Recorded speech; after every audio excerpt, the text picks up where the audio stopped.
Olá, queridos! Hoje nós estamos concluindo uma série de estudos sobre os quais estivemos refletindo nas nossas células no mês de janeiro. O tema geral desse estudo foi alvos e prioridades.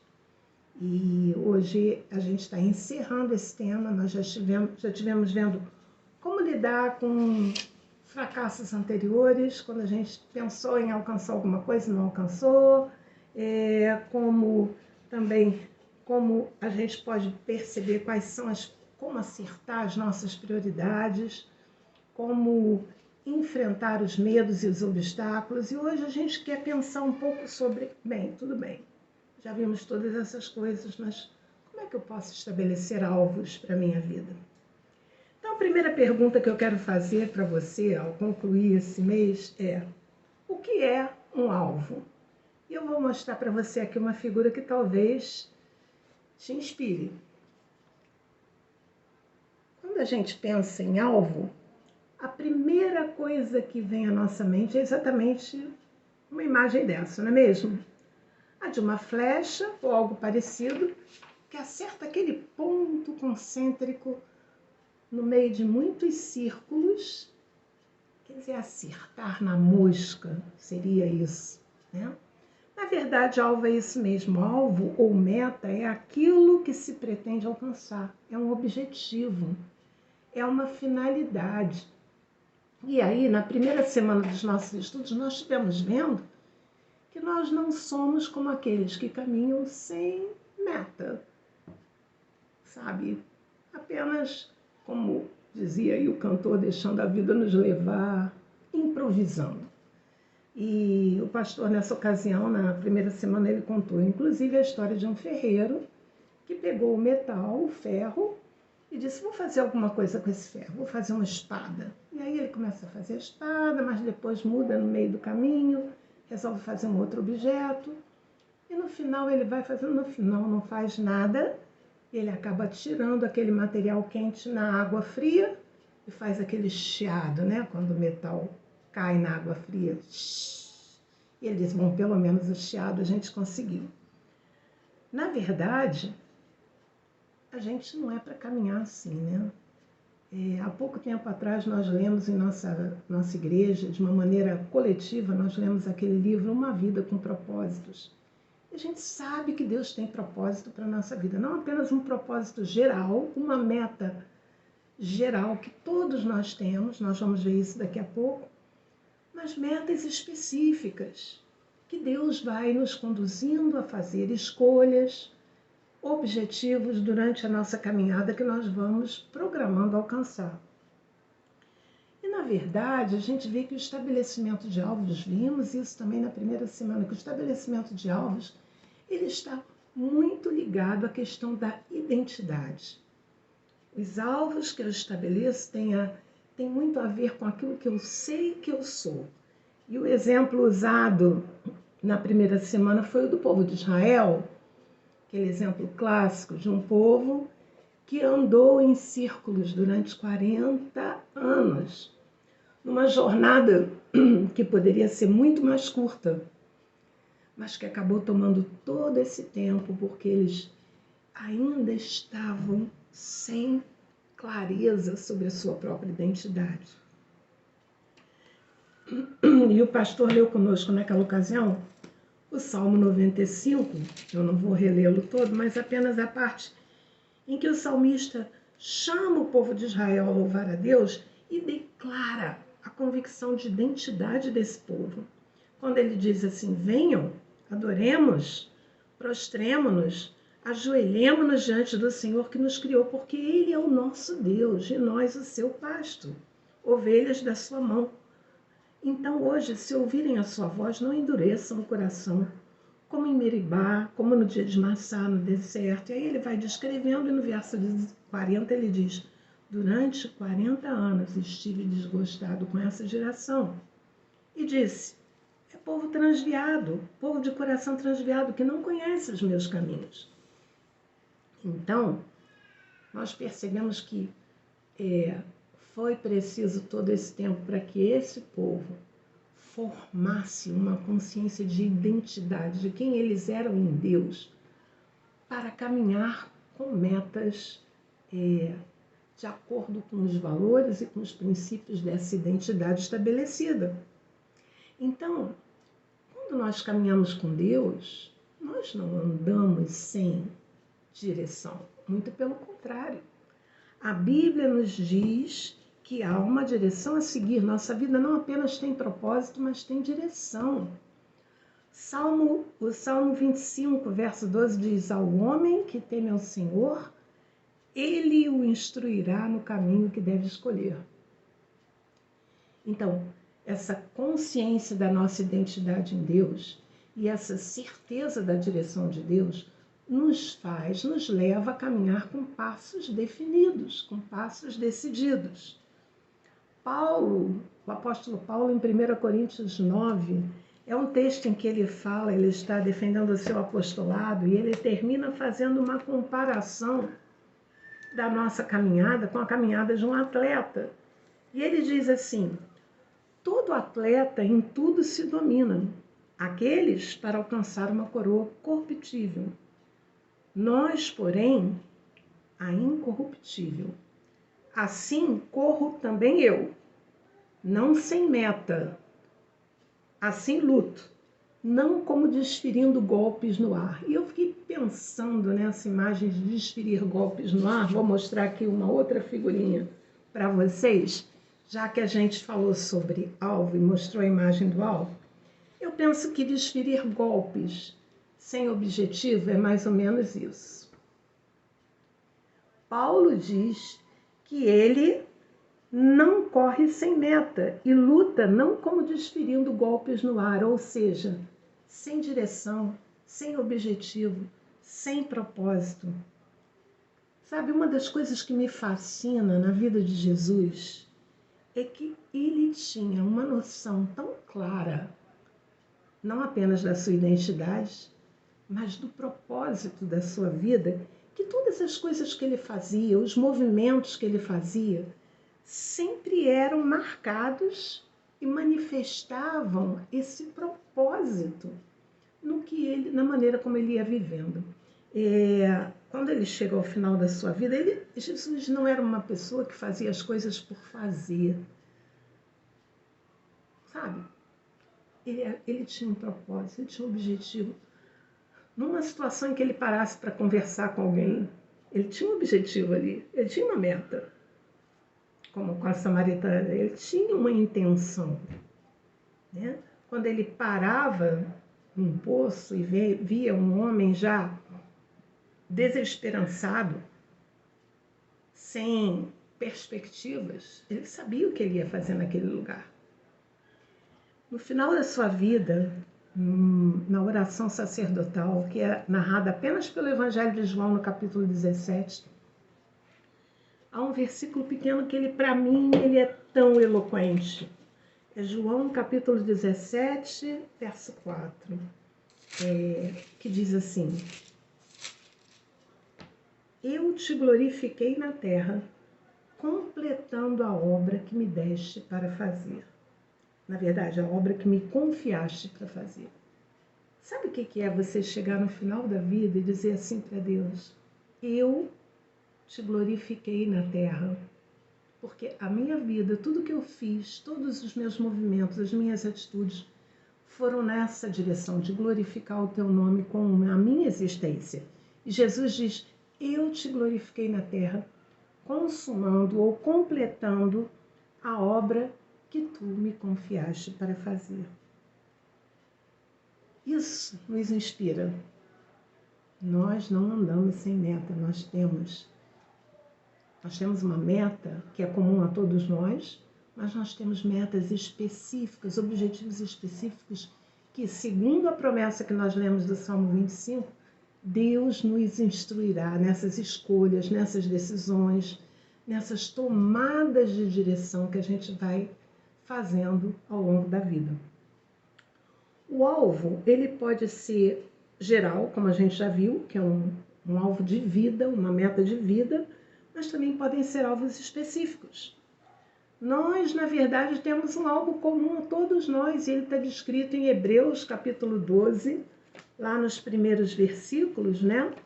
quando ele, aquele famoso texto, eu pelo menos sei de cor, acho que você sabe também, em que depois daquele capítulo excepcional de Hebreus 11, a galeria dos heróis da fé, ele passa para o capítulo 12 dizendo: portanto, também nós, visto que temos a nos rodear uma tão grande nuvem de testemunhas, desembaraçando-nos de todo o peso e do pecado que tenazmente nos assedia, corramos com perseverança a carreira que nos está proposta. Agora vamos ao versículo 2. Olhando firmemente para o autor e consumador da fé. A gente aqui usou o exemplo do arco e flecha, né? Você, para acertar um alvo, você tem que mirar.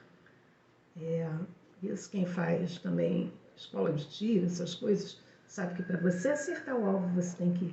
Primeira coisa é olhar atentamente, mirar. E aqui ele está dizendo, olhando firmemente para o autor e consumador da nossa fé, Jesus, o qual, em troca da alegria que lhe estava proposta, suportou a cruz, não fazendo caso da ignomínia, e está sentado à destra do trono de Deus. E aí, versículo 3 diz: considerem, então, atentamente a alguém que suportou tamanha oposição dos pecadores, mas tinha tão claramente definido qual era o seu alvo, qual era a sua meta, que perseverou, que permaneceu. E ele diz: considerem aquele que suportou tamanha oposição dos pecadores contra si mesmo, para que vocês não se cansem nem desmaiem na alma de vocês. Nós temos ainda o texto de Filipenses 3, que foi já citado numa dessas semanas aqui, em que Paulo, novamente ele vai falando sobre a busca da perfeição em Cristo. Ele diz, olha, não que eu já tenha alcançado essa perfeição, mas eu prossigo para conquistar aquilo para o que também foi conquistado por Cristo Jesus. Havia um objetivo muito claro na mente de Paulo. Eu quero chegar lá. E ele diz, irmãos, quanto a mim, não julgo havê-lo alcançado, mas uma coisa eu faço, esquecendo-me das coisas que para trás ficam e avançando para as que diante de mim estão, prossigo para o alvo, para o prêmio da soberana vocação de Deus em Cristo Jesus. Então, como a gente já falou aqui, nós todos temos esse alvo em comum. E nesse sentido, é bom a gente ler esse texto agora para lembrar que, sim, Paulo, quando olhava para trás, via coisas das quais ele não se orgulhava. Fracassos, decisões erradas, escolhas infelizes. Ele tinha histórico negativo, vamos dizer assim. Mas, ele diz, eu esqueço disso.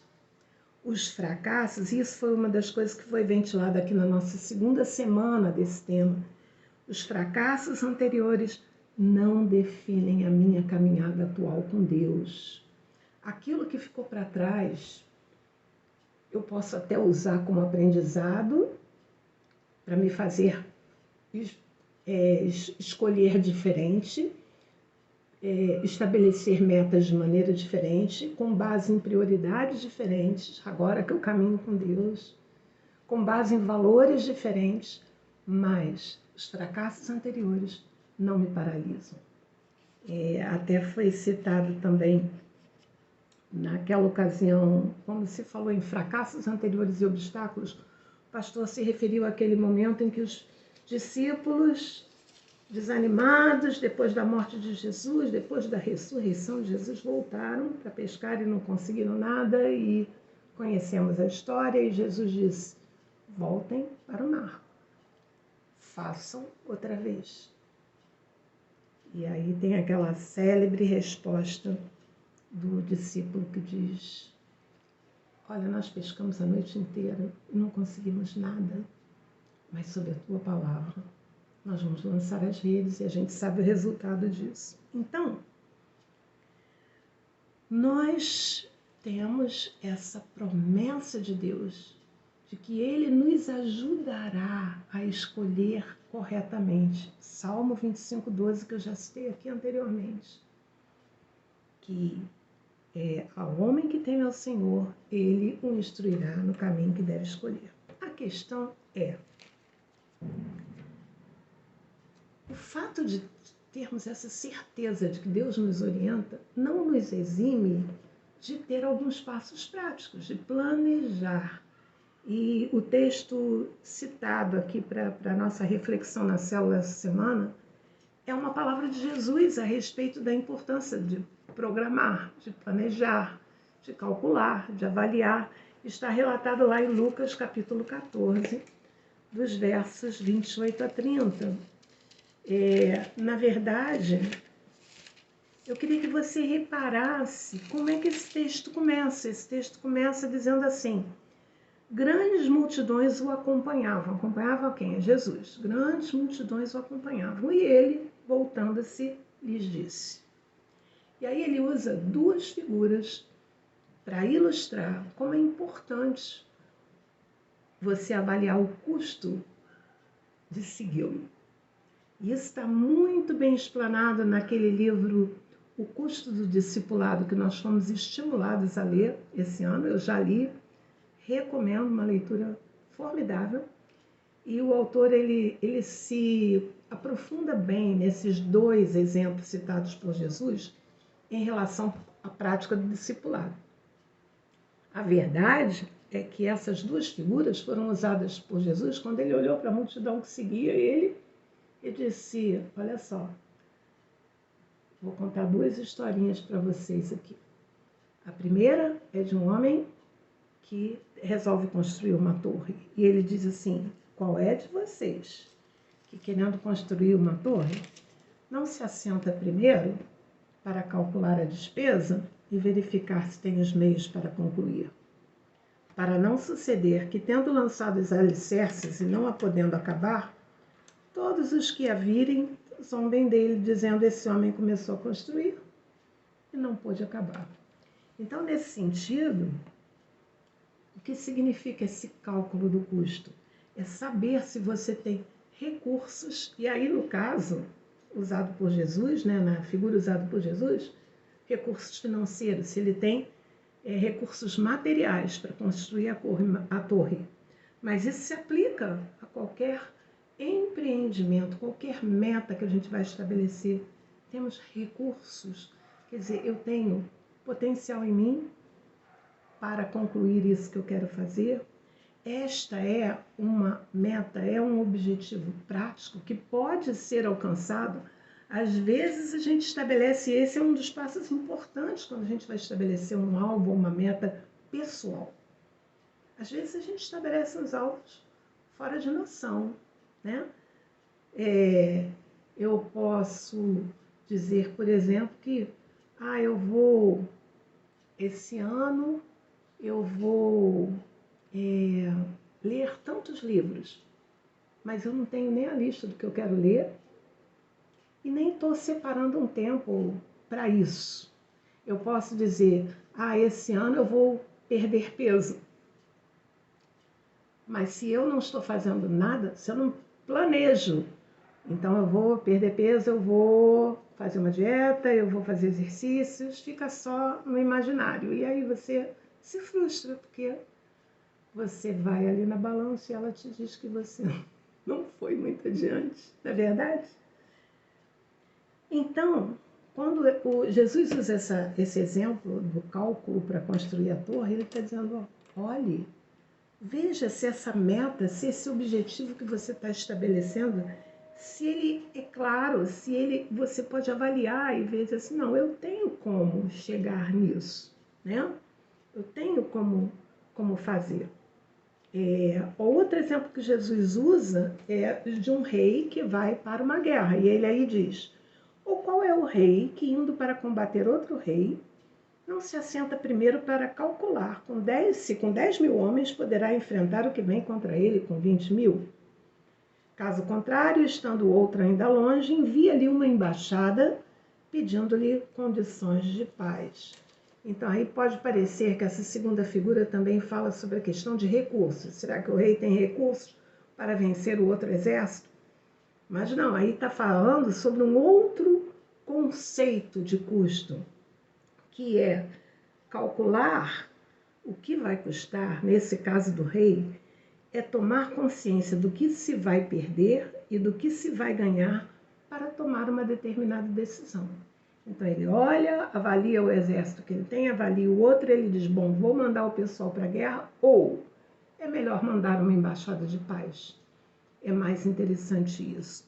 Então, quando a gente estabelece metas pessoais, a gente precisa avaliar quais são os obstáculos que são necessários de serem vencidos, quais são os obstáculos a vencer. E nós de novo repetimos, o fato de antes eu ter tido obstáculos e ter fracassado, não implica que eu vou fracassar outra vez, porque os fracassos anteriores não definem quem eu sou hoje, como eu posso conquistar aquilo que eu, com a direção e a orientação de Deus, me objetivo a fazer, consciente da sua direção, da sua orientação. Então, no estudo da célula dessa semana, nós vamos ver alguns passos que são importantes quando a gente quer estabelecer alvos e metas pessoais. E, de novo, vale a pena lembrar que esses alvos podem ser coisas materiais? Sim, claro. Eu quero juntar meus recursos para comprar um imóvel próprio. Isso é um alvo, é um objetivo bom, factível, que você se organiza para fazer, mas a gente quer inspirar você a fazer alvos também pessoais que inspirem outras pessoas. E esse é um ponto importante.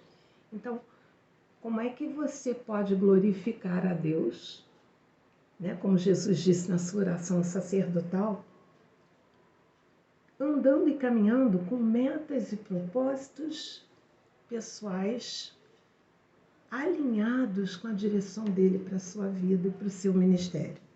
Então, primeira coisa que é importante, crer que esse alvo pode ser alcançado.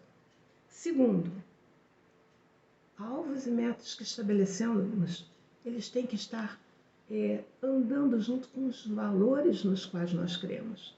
Eu não posso estabelecer para mim uma meta que me obrigue a agir de forma diferente a de que um filho de Deus age. Então, um alvo pode ser alcançado até de maneira certa ou de maneira errada, mas eu, como filho de Deus, eu vou pautar as minhas atitudes e os meus movimentos pelos valores que eu tenho recebido da parte de Deus. Terceiro aspecto importante quando você estabelece alvos, e aí eu estou reproduzindo o estudo que você também recebeu por e-mail, pensando junto com vocês esses aspectos que a gente pode conversar na célula. Procure áreas, ao estabelecer novos alvos, novas metas para você, procure áreas em que você ainda se vê limitado e que você pode crescer com esse novo objetivo. Isso leva você além daquilo que você já fez ou já foi. E quarto ponto antes de fazer da sua ideia um objetivo ou uma meta, pense. Já falamos sobre isso. Essa é uma meta prática, esse é um alvo prático, é um alvo concreto, mas mais do que isso, ele é relevante? Ele vai construir alguma coisa? Esse objetivo que eu estou traçando para mim? Esse objetivo pode inspirar outras pessoas? Quinto passo. Faça então suas metas ou seus alvos, mas eu achei muito interessante isso que é dito aqui no nosso estudo. Mas não permita que esses seus objetivos ou alvos a serem alcançados se transformem em tetos que você não possa transpor, né? Seus alvos precisam ser expansíveis. Você alcançou aquilo, mas você pode ir além. Achei muito interessante essa colocação. Eu gostaria de concluir essa nossa reflexão de hoje, lembrando uma promessa que está contida em Jeremias, capítulo 29, verso 11. Esse é um versículo que nós conhecemos de cor, mas é uma promessa fantástica de Deus para nós. Ele diz: eu é que sei que pensamentos tenho a respeito de vocês. Pensamentos de paz e não de mal, para dar a vocês o fim que vocês desejam. Então, o nosso Deus, ele é o recurso, a fonte inesgotável de inspiração. Se queremos planejar, propor objetivos e metas pessoais, porque a nossa meta em comum todos temos e temos ela claramente. Nosso alvo é Cristo, o autor e consumador da fé. Mas os alvos pessoais, a palavra nos promete que ao homem que teme ao Senhor, ele o instruirá no caminho que deve seguir. Então, vamos deixar essa história do ferreiro lá para fora da nossa biografia. Nós não vamos estar construindo coisas sem saber o que estamos intencionando fazer. Nós queremos caminhar como quem conhece a sua identidade, sabe em quem confia, busca a sua direção para cada passo novo que vai dar e aí sim, caminha com disposição. Que Deus abençoe você, que essa seja, na verdade, só uma inspiração, uma provocação para você refletir sobre esse tema que é rico. Deus abençoe, fique na paz.